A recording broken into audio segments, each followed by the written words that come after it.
Today is February 22nd. Welcome to Big Book Daily. My name is Rob. I am an alcoholic.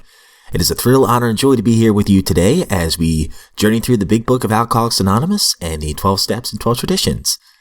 Today we're going to be finishing up Dr. Bob's Nightmare, so pages 180 and 181. And we're going to be reading a little bit more out of Step 7 in the 12 and 12, the first half of page 75. Should be a short reading today, so let's get to the good stuff. So if you'll recall in yesterday's reading, Dr. Bob, he talked about his beer experiment. He talked about how his malady was still continuing to get worse until he met a friend that seemed to know exactly what he was going through. And we all know that his friend was Bill W. because we'd gotten Bill's perspective at the very beginning of the book.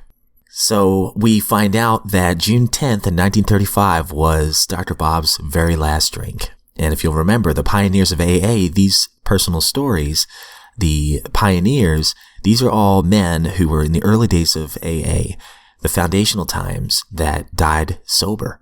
It's awesome to see that things are working out for Dr. Bob. So let's get to it. We're on page 180. Again, we'll be reading 180 and 181 today. That was June 10th, 1935, and that was my last drink. As I write, nearly 4 years have passed.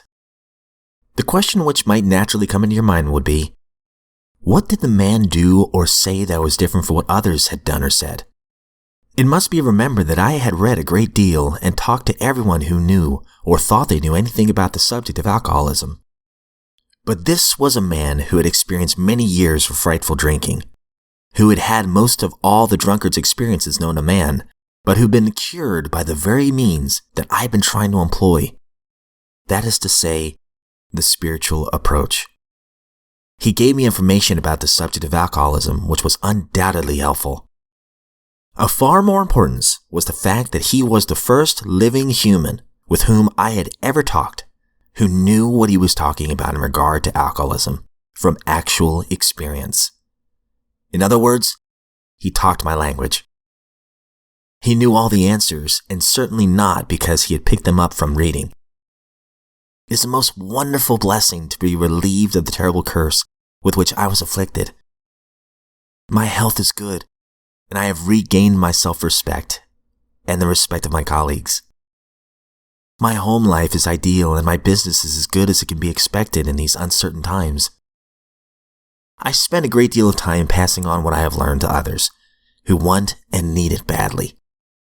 I do it for 4 reasons. 1. Sense of duty. 2. It is a pleasure. 3. Because in doing so, I am paying my debt to the man who took time to pass it on to me. And 4. Because every time I do it, I take out a little more insurance for myself against a possible slip. Unlike most of our crowd, I did not get over my craving for liquor much during the first 2.5 years of abstinence. It was almost always with me. But at no time have I been anywhere near yielding. I used to get terribly upset when I saw my friends drink and knew that I could not. But I schooled myself to believe that though I once had the same privilege, I had abused it so frightfully that it was withdrawn. So it doesn't behoove me to squawk about it, for, after all, nobody had to throw me down and pour liquor down my throat. If you think that you're an atheist, an agnostic, a skeptic, or have any other form of intellectual pride which keeps you from accepting what is in this book, I feel sorry for you. If you still think that you're strong enough to beat the game alone, that's your affair. But if you really and truly want to quit drinking liquor for good and all, and sincerely feel that you must have some help, we know that we have an answer for you. It never fails if you go about it with 1/2 of the zeal that you've been in the habit of showing when you were getting another drink. Your Heavenly Father will never let you down. All right, my friends, absolutely great stuff there. We will come back to that in just a minute. We'll jump into the 12 and 12 now. Yesterday in the 12 and 12 on page 74, of course, we are talking about step 7, which is humbly asked Him to remove our shortcomings. And we spent a lot of time talking about humility in this chapter. But yesterday, we also talked about the newfound peace that we can receive when we become sober. It says here in the previous paragraph we read yesterday, But when we have taken a square look at some of these defects, have discussed them with another, and have become willing to have them removed, our thinking about humility commences to have a wider meaning. We enjoy moments in which there is something like real peace of mind. And a little later on, this newfound peace is a priceless gift. So we're going to continue on page 75 by reading the first paragraph today. Then in AA, we looked and listened. Everywhere we saw failure and misery transformed by humility into priceless assets. We heard story after story of how humility had brought strength out of our weakness. In every case, pain had been the price of admission into a new life. But this admission price had purchased more than we expected. It brought a measure of humility, which we soon discovered to be the healer of pain. We began to fear pain less and desire humility more than ever. All right, that concludes today's reading. I told you it'd be a short one today. So I love this line right here. We heard story after story of how humility had brought strength out of weakness. The very things that were weakness in my life, I can now share with another alcoholic that's still struggling. And maybe, just maybe, they can relate to some of my experience. And maybe because they see the similarities, they might be a little bit more open-minded to wanting to change and to do something about it. So anytime I share my experience, what it was like before, what it is like now, I'm turning what used to be a weakness into a strength, a unique strength that only I have and only you have. We're all unique individuals, and yet we've all messed up. What used to cause humiliation and shame and everything, once we're sober, we can use that story that we had to go out there and help somebody else. That is an amazing thing. And it's amazing how the God of my understanding can use my weakness. He can use my story to possibly help somebody else. It's incredible. And going back to the big book real fast. Remember what we said about italics? So on page 180, Dr. Bob, he talks about his experience with Bill and how Bill was so unique for him. Dr. Bob, he was trying so hard to find a solution to his drinking problem. And then he meets Bill W. And this is what he has to say. Of far more importance was the fact that he was the first living human with whom I had ever talked, who knew what he was talking about in regard to alcoholism, from actual experience. In other words, he talked my language. So that connects to what we were just reading in the 12 and 12. Our weakness, our experience, can uniquely affect another alcoholic. We can talk their language in a way that nobody else can. It's pretty amazing. And then he goes on down to say, I spend a great deal of time passing on what I have learned to others who want and need it badly. I do it for 4 reasons. 1, a sense of duty. I can relate. I feel like I've been given a second chance, and because of that, I do want to help others. 2, it is a pleasure.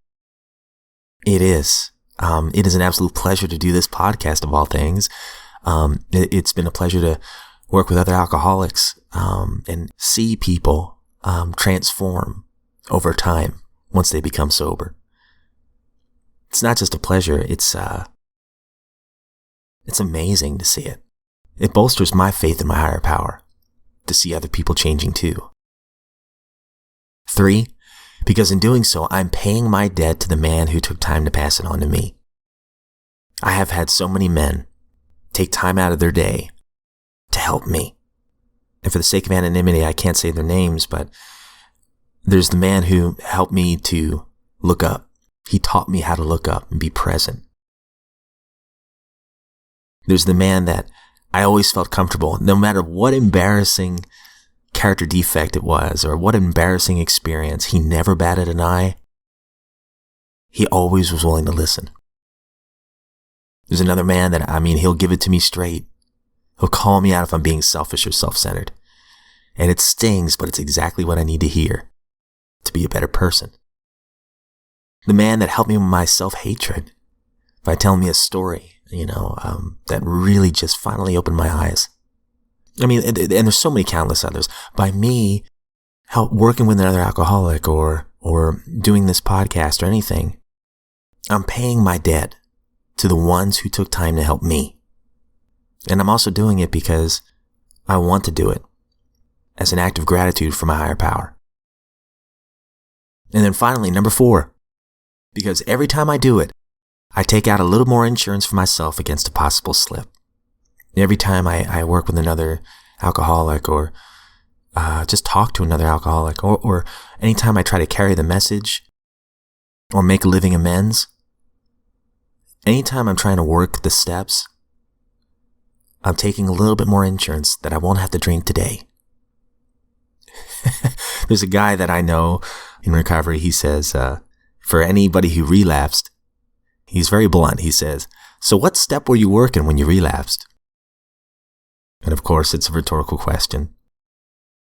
Usually, if I'm working the steps, I don't feel that temptation to drink as much. For me, it's one day at a time. I just take it one set of 24 hours.